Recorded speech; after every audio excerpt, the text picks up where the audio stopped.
Canadians expect they will need $1.7 million to retire, but it's even more for millennials. Of course it is. Of course it is. So millennials actually believe that they need to save $2.1 million in order to retire. But if the average person only makes like $1.6 million in their lifetime, then that means, okay, 1.6 million to 1.7 million, but even if we saved every dollar we ever made, we wouldn't have enough. If you are feeling doomed listening to that, reading that, don't worry, I've got you. I'm going to show you exactly how you're going to grow a $2.1 million bank account. And no, you're not going to need to make 6 figures a year or give up everything you love to get there. But you are going to have to start right now, okay? Right now. Now, the thing that is going to make this possible for you is not by saving more money, okay? It is by saving and then investing your money. This is where compound interest comes in, and it can build you wealth while you sleep so that you have to save less, so that you get to contribute less, so that you get to live more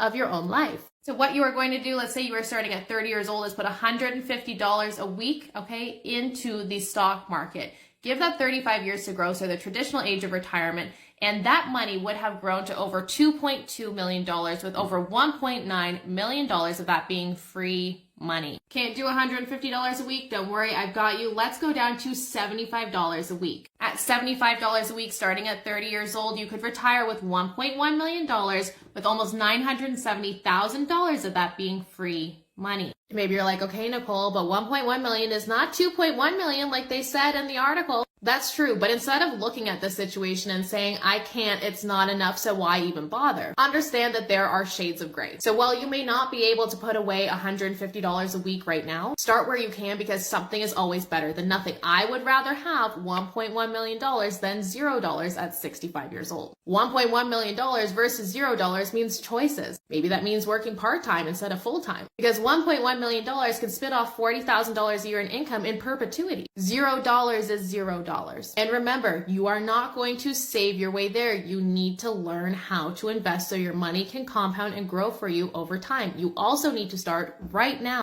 because the earlier you start, the way that compound interest works, the more it has time to compound your money and make you more free money. So even if you only have $5 right now, $15, $50, $100, start. Start where you can, and then work on ways that you can increase that to hit your financial goals. If you want to learn how to start, we have a free investing masterclass available on our website under freebies.